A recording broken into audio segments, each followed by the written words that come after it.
Joseph said, "You think that you brought bad? The truth is, you brought us life. God has set me ahead of you to ensure your survival on earth and to save your lives in an extraordinary deliverance. A road may seem right to a man, yesh derech yashar lifnei ish, but that can also be the road to death. You have to stumble. You have to backtrack. You have to go in a crooked way to get life."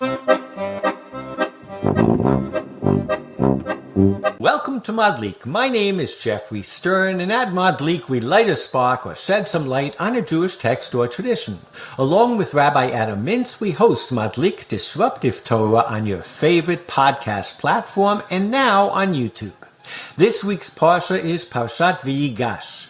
Joseph reconciles with his brothers, and the text provides a paradigm not only for forgiveness, but also for rehabilitation, acceptance of failure, and the ability to turn a culture of grievance into a narrative of ambition and success.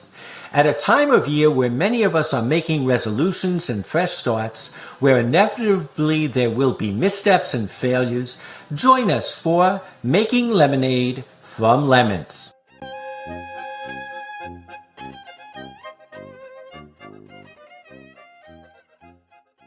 So, Rabbi, another week of Madlik Disruptive Torah. I reference resolutions, New Year's resolutions. I think we can acknowledge New Year's. I mean, the Mishnah in Rosh Hashanah says there are 4 New Years. One of the New Year's is about kings, because that's when they sign a document in the first year of the king.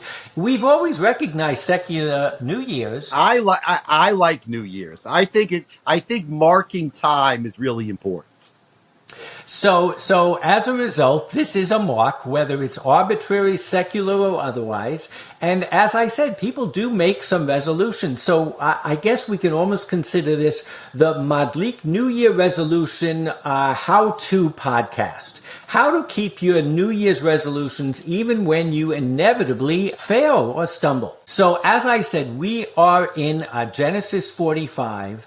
And all of a sudden, the story of Joseph and his brothers, the dreams, the selling into slavery, comes to a climax. Joseph could no longer control himself before all his attendants, and he cried out, "Have everyone withdraw from me." So there was no one else when Joseph made himself known to his brothers. His sobs were so loud that the Egyptians could hear, and so the news reached Pharaoh's palace. Joseph said to his brothers, "I am Joseph. Is my father still well?" But his brothers could not answer him, so dumbfounded were they on account of him. Then Joseph says to his brothers, "Come forward to me." And when they came forward, he said, "I am your brother Joseph, he whom you sold into Egypt. Now do not be distressed or reproach yourselves because you sold me hither. It was to save life that God sent me ahead of you. It is now 2 years that there has been famine in the land, and there are still 5 years to come in which there shall be no yield from tilling. God has sent me ahead of you to ensure your survival on earth and to serve your lives in an extraordinary deliverance. So it was not you who sent me here, but God, who has made me a father to Pharaoh, Lord of all his household, and ruler over the whole land of Egypt." So, Rabbi, I'm almost a little confused. On the one hand, Joseph is the aggrieved party here, and he's clearly emotional. He sends out the foreigners, the outsiders. This is a family affair. This is a deeply personal event. And then he changes gear, and he's all over his brothers in terms of, don't take it so hard. Don't be afraid. This was all God's will. Almost trying to decompress the situation before it even plays out. You know, right. Except in the power dynamic here, Joseph has all the power. So even though he is clearly, in a way, deferential to his brothers, don't worry, but he's the king of Egypt. He's the viceroy of Egypt. And the brothers are petrified.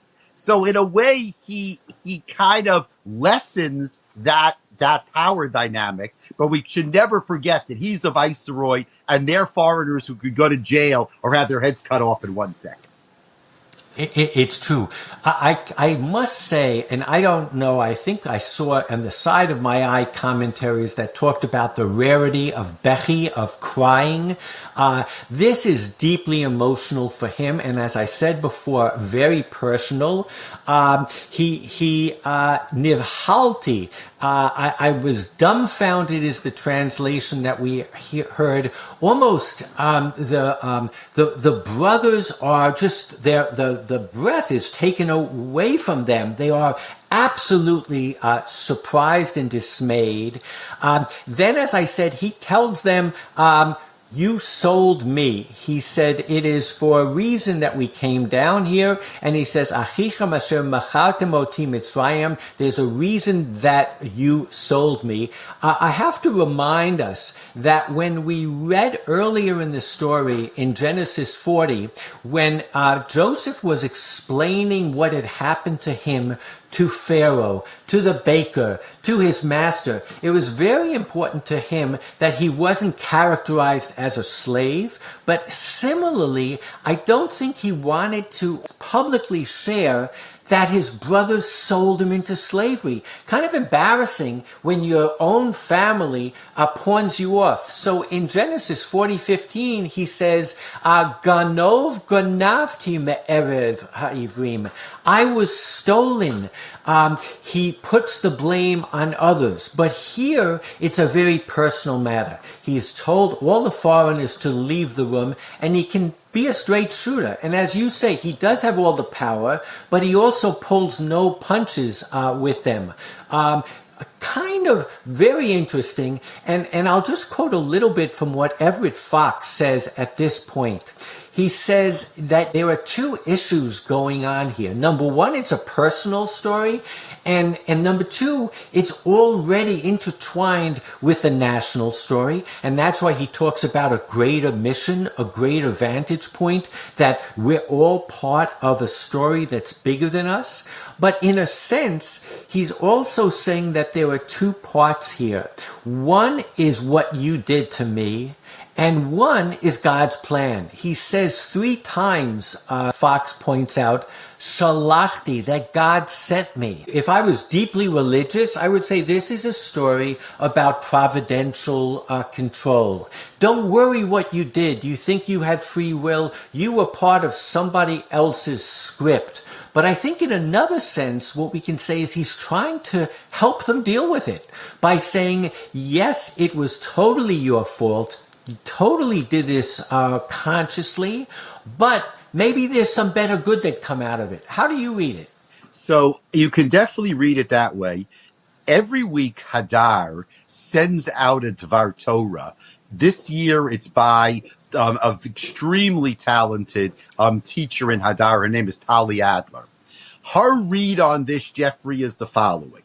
She says, when the brothers come to Joseph, basically begging for their life, Joseph realizes that the dreams that he had, that the brothers would all come bowing down before him, basically have been fulfilled. So Joseph now has a slightly different role. He is the leader of the brothers. That was really the issue, right? Means he got the coat, the multicolored coat, but the brothers didn't like him. He was vying for power, for leadership. And finally, he has it. Now that he has it, he can kind of be nice to them. But underlying the whole thing is that Joseph realizes that those dreams actually came true. That's the way she reads this story. I mean, I get that part in terms of what's going on in Joseph's head. And what that is an explanation maybe of is what struck me with the text this year is that we're not spending a lot of time on delving into what's going on to Joseph's head. We're spending a lot of time going on what's going on in the brother's head, or at least what Joseph perceives is going on in the brother's head. So Rashi, when they were amazed at his presence, nivhalu mipanav, out of shame. So, and again, Rashi and the commentaries are not worried about Joseph, maybe exactly for the reason you just mentioned.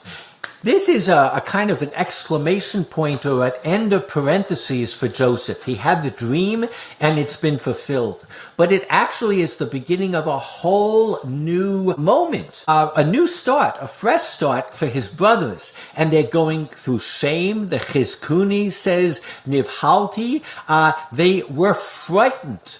Dreadfully frightened. And that's why I kind of talked about this as a timely parsha, because it teaches all of us what the three degrees are after one sins. One becomes ashamed, one becomes frightened, if you will. They were now afraid of what the past would do to them, what Joseph would do to them.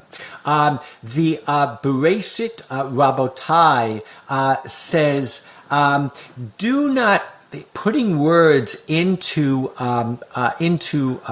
Joseph's mouths. It says, you shall not say, woe to us that we harmed ourselves and harm me, Joseph, because of your sin, and you're afraid that you will be punished for my sale and you harm me.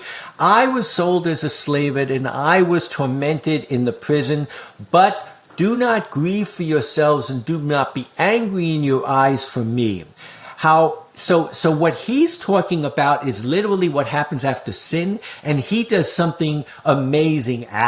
He goes to Adam, and he says, when Adam sinned, we talk about the penultimate sin, it was Adam's sin, it was decreed that he would be distressed with his food. If you remember, after Adam's sin, it says, to be the ground because of you, by hard labor shall you eat of it. The word that it uses is etzavon tochlu, the same word atzav. And so what he's saying is that after every sin, there is this sense of overwhelming effect of what you have done and how it will impact your life. And he's actually drawing a contrast with what happened to Adam, because what happened as a result of Adam's sin is it tormented him the rest of his life. It tormented mankind for the rest of their lives. And Joseph is giving his brothers, in a sense, a kind of free pass here. But I love the fact that he connects one sin to the other, and he connects the fact that as a result of sinning and failing and backsliding, you worry the second it's revealed to you when you're looking in the mirror how this impacts you going forward. Joseph is bending over backwards, all ready to say, look forward. There's 2 years behind us. There's 5 more to go. We're in a famine. You're here for a reason. It's kind of fascinating if you think in terms of the mechanics of sin and redemption or rehabilitation. So, of course, the rabbis are going to see it that way. But we want to see it in a human way. What about the fact that what Joseph really wants is to see his father? And so, therefore, if he's tough with the brothers, puts them in jail, criticizes them, they're going to run home and they're going to say, Jacob, we got to stay away from this guy. This guy is dangerous. But the fact that he befriends them, they can go back to Jacob and say, hey, it seems like everything is okay. It seems like we made up, that we've been reconciled. So there's a lot, again, you called it exactly right. The commentators seem to be concerned about what's going on in the brothers' mind. But actually, I'm much more concerned about what's going on in Joseph's mind. I absolutely love it. And it's not only that you're concerned what goes on in Joseph's mind, you're making the case that he's not free of this yet. This ain't finished for him. And how they react and how they maneuver and extricate themselves from the situation that they're in will still affect him. Because if he doesn't extricate them from this situation, they're going to be useless to him. They won't be able to bring back his world and bring him back to his father. So I love that you've connected the victim with the victimizer. You're saying that neither one can get on with their lives if the other doesn't figure the way to maneuver out of this. Now, in next week's Parsha, after Jacob dies, the brothers seem to make up a story that Jacob said that Joseph should forgive the brothers and they should live happily ever after. So what you see from there is that the brothers don't really trust Joseph even to the very end. They think that Joseph still holds a grudge. So whatever Joseph is trying to do, the brothers understand that, the anger is so deep-seated that it just doesn't disappear just like that. So in previous weeks, we've talked about the crooked shall be made straight. And I was all about, I love this verse, that in the future we're going to be able to do things straight. So if I had to put myself on a side, I would say, let's be Yashar. Let's be like Israel. Let's not be like Yaakov, who is crooked. But now I'm going to have to eat my words. Because what one of the commentaries is saying is that actually the fact that the brothers sinned and that Joseph got there in a roundabout way, that actually is how we get to the end in the proper way. So the Midrash Lekach Tov says, quoting Proverbs, a road may seem right to a man, but in the end, it is a road to death. Remember what Joseph said to them. Joseph said, you think that you brought only bad? The truth is, you brought us life. He says, God has sent me ahead of you to ensure your survival on earth and to save your lives in an extraordinary deliverance. He says, V'yishlacheni Elohim lefnechem l'sum lachem she'erit ba'aretz u'lechayot lachem lepleita gedola. And what the Lekach Tov is playing on is that life comes by moving in the crooked way, not the straight path. And he quotes Proverbs 14:12, that a road may seem right to a man, yesh derech yashar lifnei ish, but that can also be the road to death. And in a sense, what he's putting into Joseph's mouth is another explanation of why this had to happen. It's not providential, but this is the way of the world. You have to stumble. You have to backtrack. You have to go in a crooked way to get life. And he quotes further Proverbs 14:23, from all toil there is some gain, but idle chatter is pure loss. If this was easy, it wouldn't work out. There has to be toil and there has to be tears. And a verse that he doesn't bring that I think of is the beautiful verse in Psalms, Hazorim b'dima barina yiktsaru, that he who sows in tears shall reap in the song of joy. If you remember, that's what Begin said on the lawn of the White House when he made peace with Sadat. That's right. I mean, that's the most beautiful verse of all. We say it every single Shabbos. Yeah. He's trying to do is not simply say to them, this is providential. He's trying to say we all had to go through this. Even if I factor in what you were saying, Rabbi, that Joseph needs them as much as they need him, it has to be this way. He's saying, do not be distressed. Do not be atzuv, is to be sad in your hearts, because this is what had to happen. Now, the other thing about the rabbis is that the rabbis have a tendency to always want to make things right? To make things easy. So the reconciliation is in the rabbi's best interest. But, in real life, people don't quite reconcile as easily as the rabbis may want us to reconcile. I guess I agree with you, but I guess I also will say that the rabbis are forced to struggle with the text. Because even though the text has these two polarities, on the one hand you sinned, but on the other hand there's a deeper, bigger picture here. The text is also trying to reconcile that. And Joseph is trying to reconcile that in their minds as well. The commentary Midrash Shechel Tov says that God created the refuah mechitenu. God created the cure when he created the sickness. And you did a terrible deed, but in the deed itself was part of the cure. And then he says, a roundabout fashion, he uses the word Gilgul. Normally, when we talk about Gilgul, we're talking about reincarnation of the soul. What comes around goes around. What he's using Gilgul is it's a roundabout fashion. And it's only through the way that God created this world, through these roundabout fashions, that we get to the end. And I guess what struck me is that normally I would say this is just an amazing message for us in general about how the arc of history moves forward. But because Joseph is giving this lesson to his brothers who are going through this traumatic kind of soul searching, what it does is it teaches us all personally how we go through backsliding, how we go through failure. And at the end of the day, for a religion like any other religion that says you can't do this and you can't do that, it's got to deal with the other side of it. What happens after the fact when you've done it? And yeah, I mean, that's really smart and that's really good. And that is, there are two sides of sin. And generally, the Torah tells you, don't do this. The Torah has 613 mitzvot. Do this and don't do that.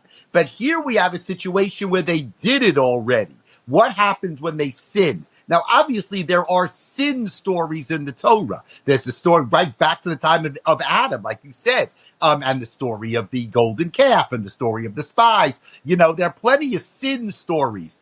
But you're right. This is a certain type of story which is different than the Torah, which just tells you don't do it, and they assume you're going to listen to what the Torah says.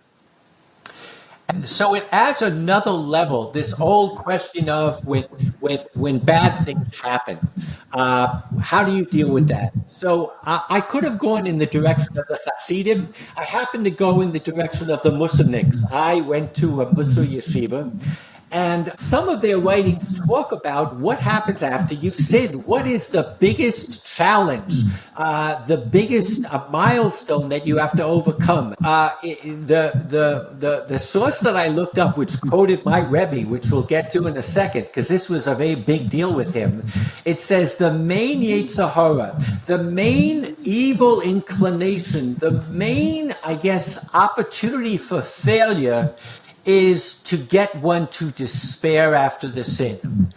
In fact, the word Aveira is noted in Avar past, since after one sins, the evil inclination gets one to think of his past sins, causing him to despair. So it's bad enough that you sin, Rabbi, but then the after effects of sinning is, I like to say the best example is you steal once, and now the Yetzer Hara turns to you and he goes, you're obviously a gadif. You're obviously a thief. This wasn't a one-off. I want you to dwell further on your sin. And it's an amazing, I think, psychological insight that the last thing that you want to do is dwell on your sin, because then the sin will never go away. Right. I mean, that's what the rabbis want. That's how tshuva works. Tshuva means that you need to look forward, not look backwards. Don't dwell on what you did wrong, but think about how you can do better in the future. It's fantastic. I would venture to guess that most people would say tshuva is exactly not what you just said. They're making that point here. They are. And they quote the Gemara in Yuma, which says, Hirhure Aveira Kasham Aveira, that the thoughts about the sin are worse than the sin, and they bring amazing examples. They go, which tastes better, the steak or the smell of the steak afterwards from the barbecue? What they're trying to say is you have to get out of the ripple effect of that first sin. And that's going to be a bigger challenge than sinning in the first place. It's the psychology of sin. It's what makes you sin, and it's how you feel after you sin, right? That's fantastic that they're worried about the psychology of sin. So I went to a yeshiva called Be'er Yaakov, and the mashgiach, the spiritual leader, was named Rav Shlomo Wolbe. And he once sat us down and says, do you feel bad after you sin? And, everybody said they wanted to say, yeah, I feel very contrite. I pound my heart. And he says, well, who do you think you are? Moshe Rabbeinu? Who the hell do you think you are to be sad about sin? Who were you before you sinned? You were some great pious tzaddik? But he really dwelt on this thought. And in his writings, he literally talks about get over it, move on. And that's this concept of aver, to move on and to not dwell in the past. It's a fascinating, counterintuitive way of thinking about sin, that the most important thing is to move on. And I think that's what Joseph is doing here. And I think you're right, Rabbi. Why he's doing it might be for ulterior motives. He might want to see his dad. But nonetheless, he's giving some really, really good advice. And so I named the episode Making Lemonade Out of Lemons. And I actually went on Wikipedia and I looked up where that phrase came from. And what Wikipedia says is there might have been a writer named Hubert who said it many years before, but every one of us knows it from Dale Carnegie.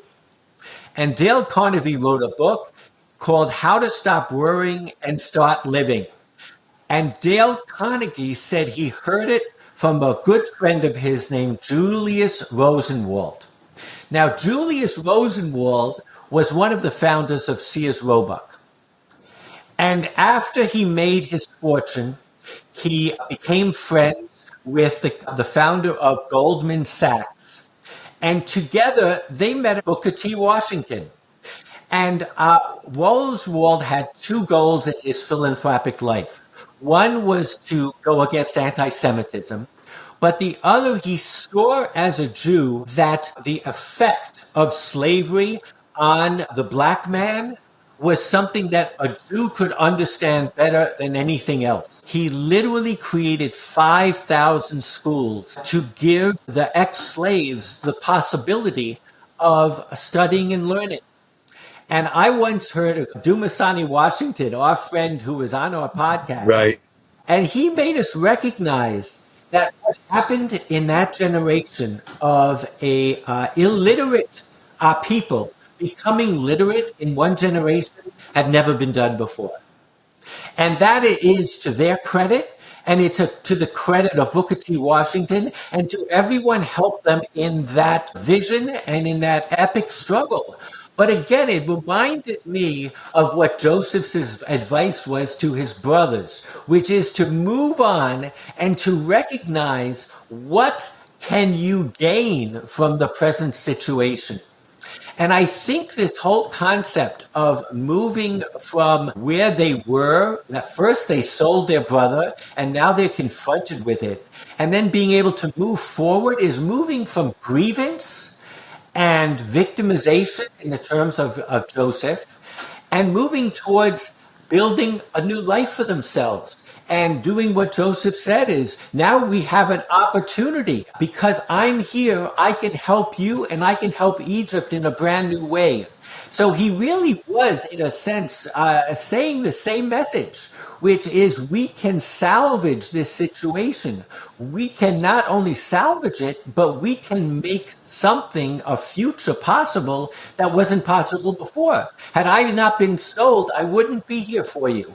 I just thought it was an amazing opportunity to look at the personal dynamics and the national dynamics of this moment when they realized that what they had done was wrong on the one hand, and the opportunity, or I would say the potential of succumbing to grievance and succumbing to victimhood, and the alternative to that, which was to harness the moment and to make lemonade from lemons, and to make something better of themselves, a future for the people, and ultimately the redemption.